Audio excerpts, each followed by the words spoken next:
What is up, guys, and welcome back to my channel. And today we are going to be talking about camera basics. Yes, today is the very first tutorial that I'm going to be posting on my channel.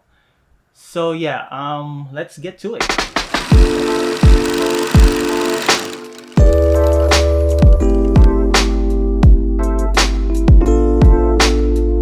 So some of you may have a camera like this, which is a DSLR camera or a mirrorless camera, which I'm using right now. And you want to get into the field of photography.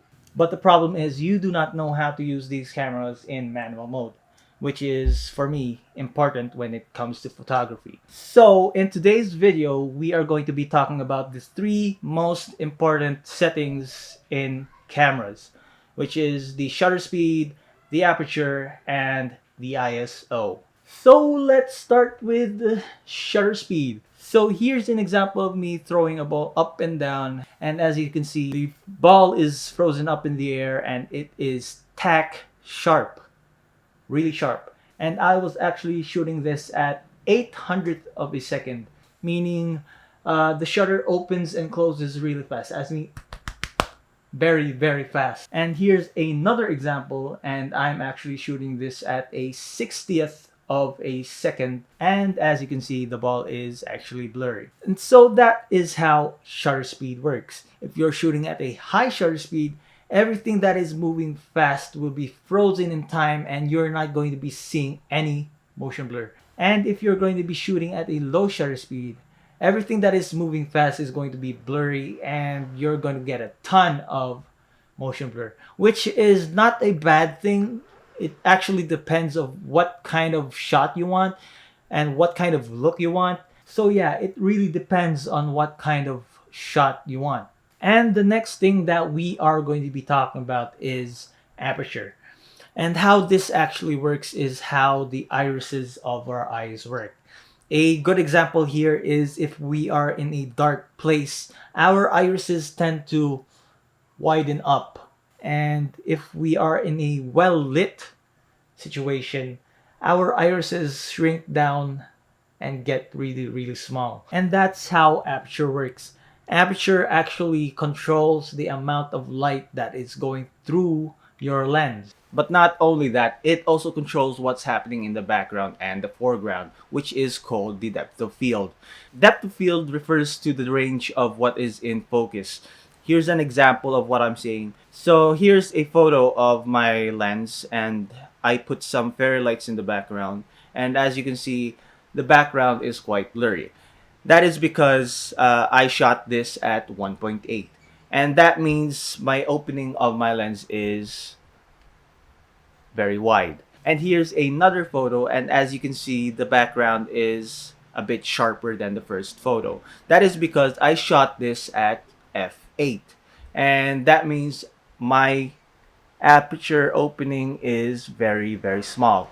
So the idea here is if you are shooting at a lower aperture setting, your opening is going to be very wide.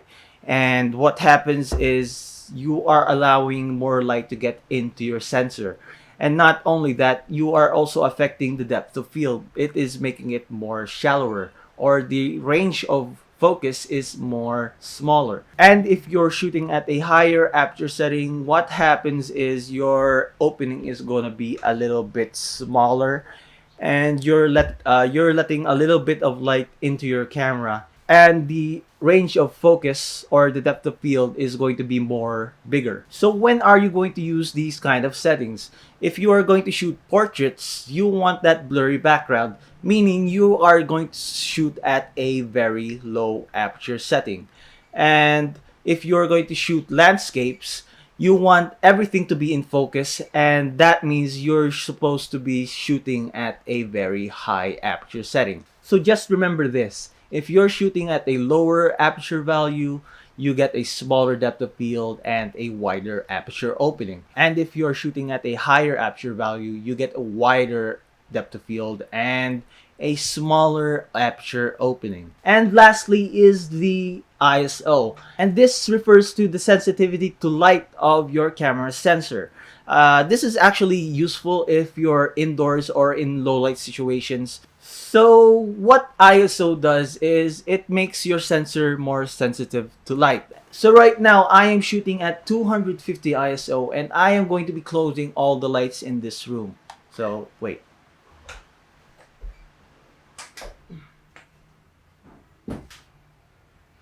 So right now, as you can see, it is very, very dark in here and you actually can't see me. Or yeah, there's a little bit of light from the window and I am quite dark. And right now I am going to bump up the ISO to let's say 4000. So as you can see, it is a lot more brighter than earlier. But the problem is, if you are shooting at a higher ISO, your footage is going to be more grainier or there's going to be a lot of noise. But that actually depends on the camera that you are using. The higher that the ISO can go, the more better it is in low light situations. So I'm going to be turning on the lights again. So this is how it looks if you're shooting at a well-lit situation at 4000 ISO. And I'm going to be putting this back to 250 ISO. And there you have it. It looks way more better. So the idea here is if you are shooting at a higher ISO setting, your sensor is going to be more sensitive to light and it is going to be more brighter. So this is more useful if you are shooting at a low light situation. So the main idea here is that shutter speed, aperture, and ISO complement each other. You can't use one setting without changing the other. And a good example here is if you are shooting at a low light situation and you want to shoot someone jumping and freeze them in time. So what you're going to have to do is you're going to have to bump up your shutter speed. And what happens here is it makes your scene more darker. So in order to compensate for that, you're going to have to bump up your ISO or lower your aperture setting. And that's the main idea. You can't use one without using the others. And that will be it, guys. Thank you for watching this video. I hope you learned something from me. And if you have any comments or if I missed anything, please leave a comment down below.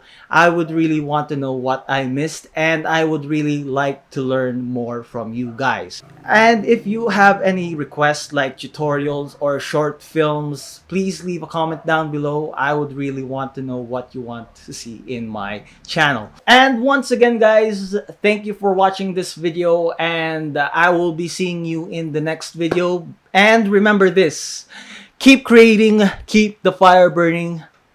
Peace out.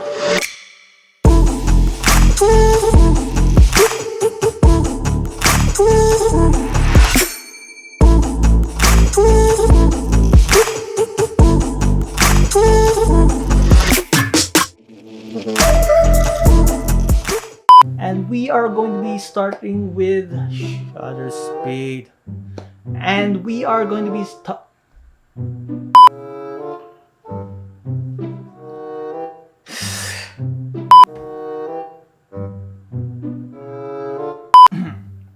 oh my god.